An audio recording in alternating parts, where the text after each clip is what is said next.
He is covered in serious wounds, even lifting his eyelids brings sharp pain, his little finger is missing a piece, but it does not slow down how smoothly he lights the lighter. After heating the metal tip until it turns red, he presses it straight onto the open wound. The smell of burned flesh fills the air. Hutch, a normal and boring man, maybe his life is far more exciting than before. Ever since he wiped out the Russian mob last time and returned to assassin work, Hutch can no longer let it go. He becomes so devoted that he abandons his family life, ignoring his kids and leaving his wife lonely. Their opposite schedules force the couple to stay connected only through phones. Before chatting with his wife, he may have just killed someone else's husband.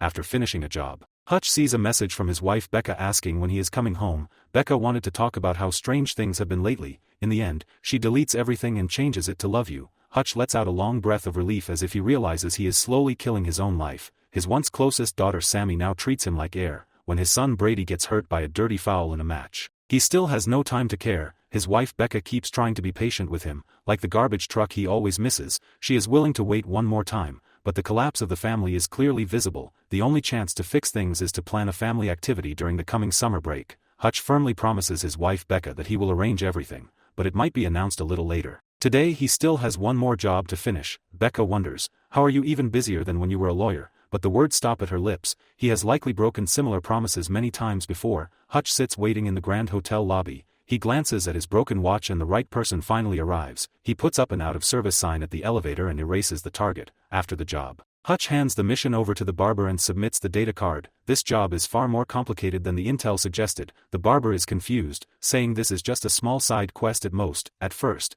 it really was just a simple item grab side quest. Where is the card? Hutch uses the gun like a hammer. Ding and smash. He drops a whole group. I am right here. Let me borrow the phone. Here is your camera back. If you handed it over earlier, this would be over already.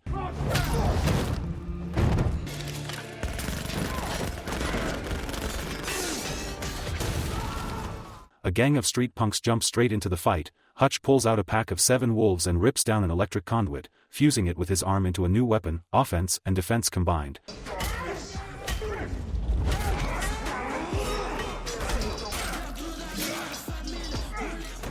The data card checks out and Hutch gets paid $800,000. His account balance reaches $30 million. Why does he still owe money? That brings us back to when Hutch wiped out the Russian mob back then. He also burned all the crime boss's retirement money. If the barber gang had not generously covered the loss, he would either be on vacation in Belize or selling cinnamon rolls in Omaha, without a chance to breathe. A new deal comes right after. At this pace, he could clear his debt by early spring, but he turns it down. To get closer to his family, he wants to take a break. The barber thinks for a moment and can only wish him good luck. People like Hutch are killers deep down. If you are a piece of crap, flies will follow you everywhere. Still, after wiping out all the street punks, a tourist island ad on a passing car gives Hutch the idea of a vacation.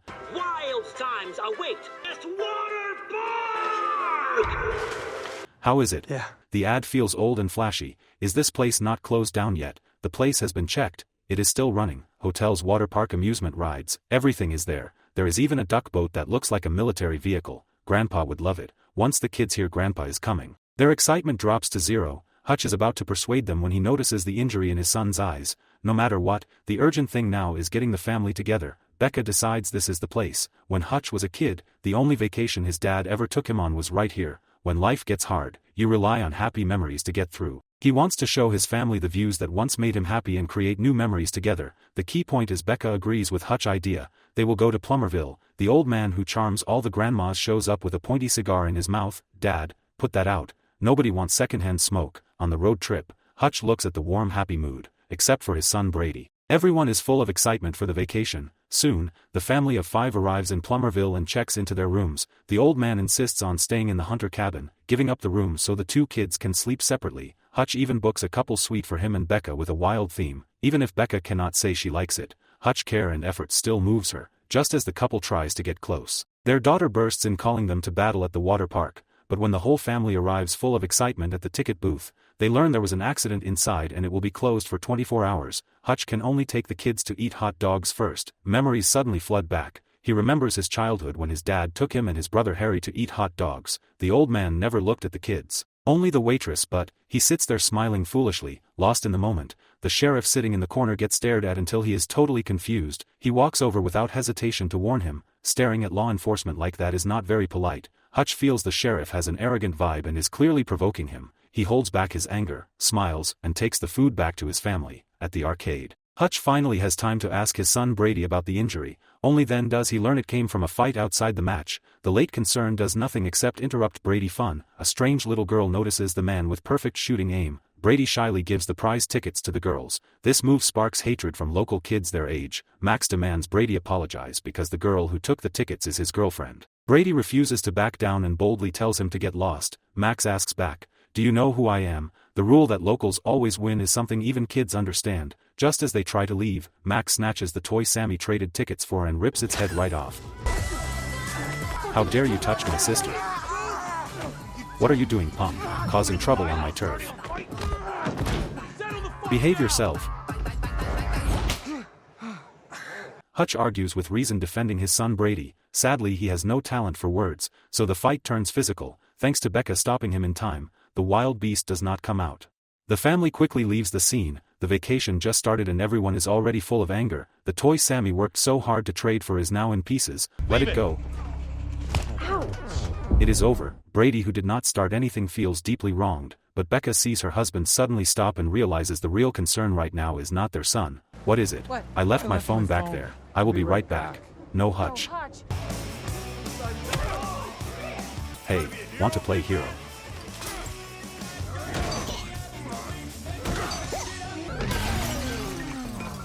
How does this feel? The whole family gets taken to the police station. The police ask Becca whether her son has violent tendencies. Becca stresses that without charges, she will not answer any questions. "Even if there are charges, I still have the right to Better Call Saul." Hutch gently teaches his son. He understands Brady acted on instinct to protect his sister, but there were smarter ways to handle it. "You smashed someone's shop and now you tell me this. It did look pretty cool, I admit that." Hutch does not think it is cool. He hopes his son can do better than him as a father, who would not want their bad traits to stop being passed on. The sheriff from earlier shows up tapping his baton. With a face full of disdain, he takes Hutch away. In the sheriff office, the mayor sits back with his legs crossed. The guy Brady messed with is his son. The mayor rules this town and ignores Hutch's explanation. He built this town and set rules, giving tourists immunity. If trouble happens, it should be brushed off when possible. But Brady injured Max, which threatens his future. Hutch promises to bring his son to apologize, but says the mayor should also check the cameras since the arcade owner hit Sammy. Otherwise things would not have escalated. Both being fathers, they can understand each other. The mayor does not make things hard for Hutch family, but the sheriff sees them as a thorn in his side. He releases them openly following the mayor order, but secretly tells his men to drive them out of town and finish it. This small town runs deep and dirty. Getting into full chaos on the first day is something Becca cannot accept. She even blames her son's violent behavior on Hutch. Work and family life should be kept separate. The work bag Hutch brought is something he always tries to hide. Becca guesses it must be full of weapons, but when she opens it, there is only red wine. This bottle of wine is not ordinary. It comes from Puglia, where the couple first met. The year is also from that same time. Hutch clears Becca's misunderstanding with sincerity. Even though the wine was bought online, he spent a lot of effort finding it. He truly put his heart into planning this vacation. The couple drinks and shares their deepest thoughts. When Becca first met Hutch, she already knew he was dangerous. After all, he was covered in blood back then. For two people like them to come together, they must share something alike, not just personality but also skill. Becca shows her shooting talent with an air rifle, leaving Brady amazed. While the younger ones enjoy the happy ocean of fun, the old man stays alone at the hunter cabin humming calmly. Plummerville scenery is truly one of a kind. Sammy dives into the mirror maze, snapping photos and teasing Hutch. "Catching you is easy, Dad. I watched Enter the Dragon when I was young." Then the whole family hops onto the carousel. Hutch killer instincts suddenly kick in. He spots a cop taking photos of them. This is bad. Finally, it is time for the main attraction, the duck boat. Hutch sharply notices police cars nearby and the people getting out are clearly coming for him. He talks his wife and kids onto the duck boat, makes up an excuse and says he will meet them later, then boards another boat drawing all the pursuers over. "Looks like your time is up, buddy. Alright, let us line up now. Grab your life jackets." The driver captain explains the safety rules to everyone, as the duck boat sets off. Hutch asks what they want from him. They are honest enough, telling him to get lost. Hutch tries to calmly talk things through. He wants to make memories with his family. "Stay calm. Let us talk this out."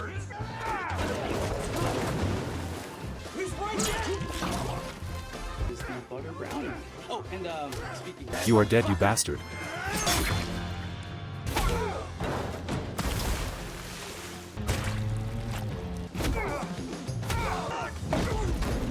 Tell your boss I am still here.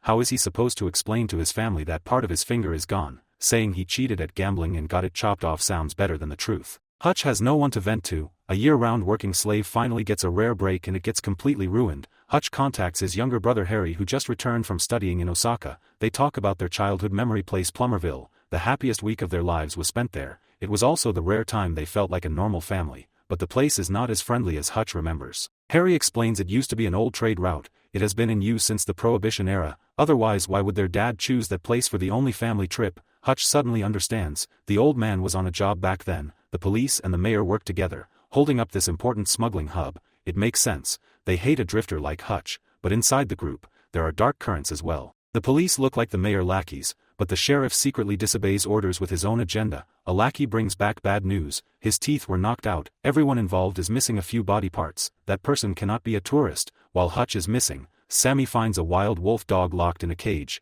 She remembers her parents met while saving animals. Left with no choice, Hutch asks the barber for help. He learns that Plummerville is a lawless zone, a transfer hub for drugs, guns and viruses from Canada. The real boss there is called Lendina. This place is a key part of her business empire. At the same time, in a different place, trouble breaks out at Lendina Casino. Some guy is winning non-stop with insane luck. Lendina steps in as the dealer herself and quickly turns the tables. According to the barber, she does things without limits. If you mess with the Russians, they might show up at your door with guns, but if you mess with Lendina, she will torture and kill your family right in front of you. In the end, one word sums it up: ruthless. Exactly. Yes. Pay up. You are the winner. Madam, I swear I know nothing. In my casino, no one can cheat. No need for Lendina to act herself anymore. Her twin female killers smash the cheaters together. Back to Hutch troubles. The barber strongly advises him not to make things bigger. Covering you with some money is no big deal, but once you cross Lendina, you are on your own. After killing the pests, Lendina leaves while petting a puppy. As for the people watching nearby, she leaves none alive. Everyone is killed and the casino is burned down. The mayor keeps the hat guy company during rehab training. Lendina calls and ruins the mood. Her tone is rude and full of contempt, because this shipment is the last one. He has paid off his father debt. This is how tough a contractor gets when the deal ends. But by Lendina math, the debt can never be cleared. Thinking about it, she would never give up a money tree. A war is unavoidable, but the mayor has no idea. Just after hanging up on the mayor, the sheriff calls. Lendina tells him to remind the mayor who is boss. She orders him to take away what the mayor values most. Soon the sheriff kidnaps the mayor's son. He sends a message telling the mayor to submit to Lendina. Becca and the kids are very worried about Hutch, but all they can do is wait inside the room. Fast, heavy knocking sounds at the door. Becca opens it carefully. It is the old man, now working as a delivery driver, bringing burgers. He tells the kids Hutch will be back later. For now, just follow him and go. It will be absolutely fun. When the old man says they need to leave fast, Becca understands right away. The father and son already talk things through. She has heard about Lendina brutality. Hutch believes protecting his family means talking it out. The sheriff is busy talking and assigning tasks. When Hutch is seen pouring gasoline onto piles of cash,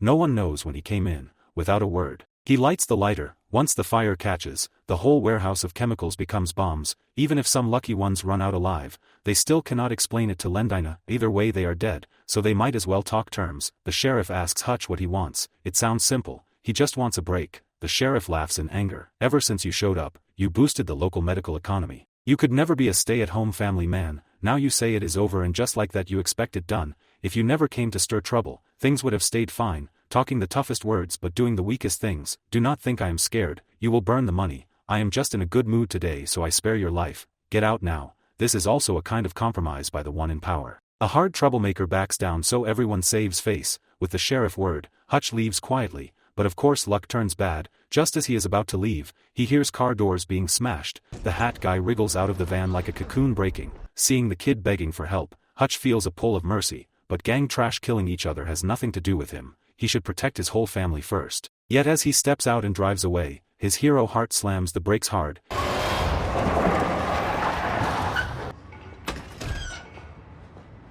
You really pissed me off. I told you to get out. Who is this guy?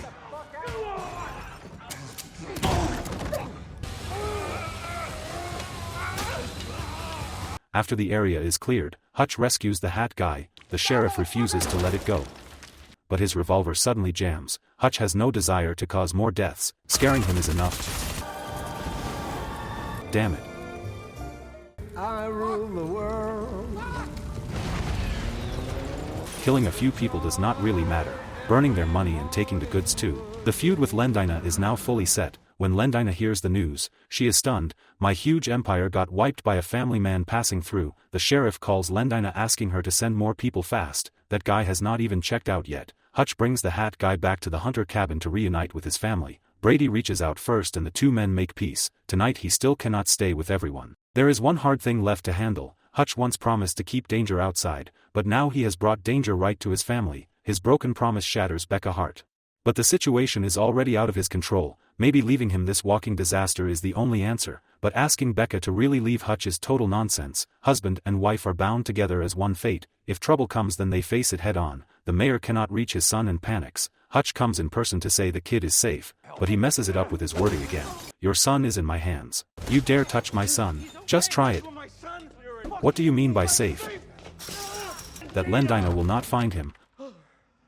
With no fight between strangers, the two sit down, drink and talk. Hearing Hutch burned everything, the mayor grins so hard his teeth almost crack. Lendina, that woman is a pure beast. She killed the mayor father and now grabbed his son, and there is that traitor sheriff too. The mayor father was that Wild Bill from the old ads, a funny old man. But his addiction to gambling slowly let Lendina take over the town. 2 generations lived under her shadow. The mayor does not want his son dragged into this. Hutch wants to know, what happens if you burn her money? What do you mean I burned it? She is the type who would wipe out a family over nothing. That crazy woman doing anything would not be surprising. She is definitely on her way now. The mayor father once planned to fight back against Lendina. He stored a whole warehouse of guns and ammo, but Lendina struck first. Hutch picks up a Thompson submachine gun. It still works. This shows the mob gear is straight from the Prohibition era, with the gear problem solved. Next they plan to lure Lendina to the most dangerous place in Plummerville. The mayor personally blocks and evacuates the water park visitors. Free fried dough and full refunds for everyone. Just after clearing everyone out,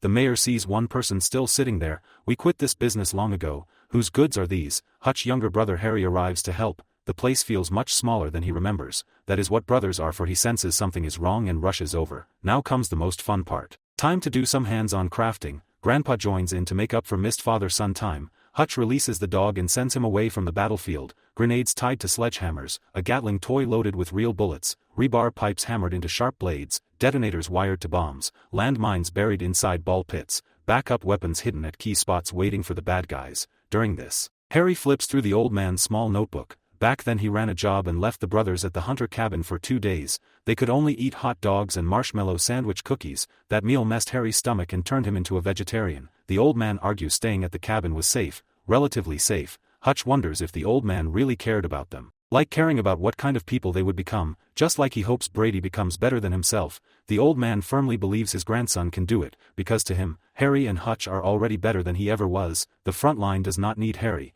He will go protect the family group at the hunter cabin. Lendina second in command uses satellites to lock onto Hutch location. They also discover the hunter cabin. The mad woman orders everyone killed on the spot. Back at the cabin, the kids are playing happily, but Becca feels uneasy. Suddenly, she notices the tranquilizer gun on the wall and decides to use her talent. She leaves the cabin after settling the kids. Night falls and Lendina crew arrives at the water park. The sheriff acts as negotiator, talking with Hutch and the mayor. Tired of being ordered around, he now wants to take over the town. It seems Lendina promised him this. He urges them to put down their guns and go meet Lendina. He says he might help them get out alive, and if we refuse, this place will collapse into chaos.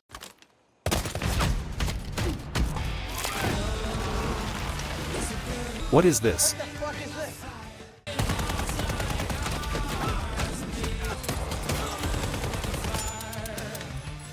Inside the mirror maze, the killers cannot find Hutch at all. They only see reflections but cannot hit the real body.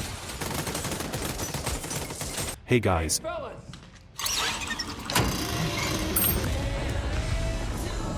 You cannot hide. The mayor barely catches his breath as the killers close in. Hutch moves to meet at the pool but misses the ambush. The good dog does not run away and instead joins the fight, biting enemies. The mayor gets shot and his upper thigh is injured, limping and bleeding. He stumbles into another trap zone.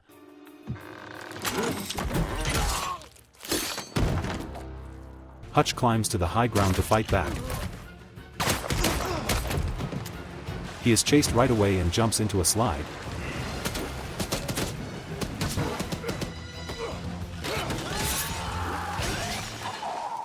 The old man finally gets his moment of fun. He spins the Gatling gun wildly to cover his son's retreat, but a killer grenade blast sends the old man flying. Hutch loses focus for a moment and his arm gets wounded. Meanwhile, the second in command leads a team to the cabin. Darkness is Harry home field. Sneak attacks from behind, wiping out the small fry. Only the second in command is left, facing him blade to blade. One stray enemy slips into the room and finds the kids. Brave Brady rushes in and grapples him, using the first strike advantage to lock in a choke hold. Knowing death is near, the killer begs with all his strength. Seeing he is no longer a threat, Brady shows mercy. Outside, raw power clearly has the advantage, but Harry himself is also a power fighter. He changed styles but the skill points are still there. Do not fight a katana with a cleaver. This is rule number 1. The cabin crisis is completely cleared, but what about Becca, who went out alone? Hutch settles the mayor and leaves him weapons. He rushes off in panic to find the old man. A sharp whistle grabs his attention. Lendina arrives. The mad woman questions who ordered Hutch to act. Hutch answers honestly. He is making good memories with his family, whether he is a top-level agent or a family man. If you ruin Lendina little empire, do not expect to live. Hutch gets beaten like a dog with sticks, unable to fight back. He is left to be slaughtered.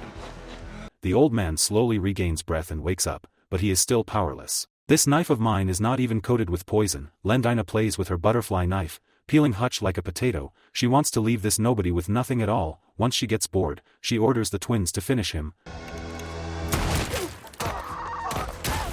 Truth beats every fighting skill. The advantage is still on Lendina's side. She pulls out the blade and stabs straight for Hutch's neck. Die. Most of all, fuck you. Who are you? His other half.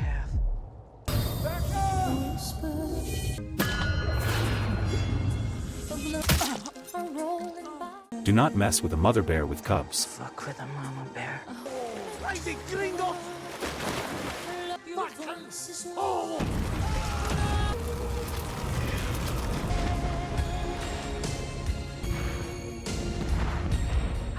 There are bodies everywhere. This place looks like a war zone. The Plummerville trip lets the family make beautiful memories. They even gain new family members, a happy life with both cats and dogs, a dangerous terrible vacation that turns out to be priceless. That was Nobody 2. The movie ends here. See you next time.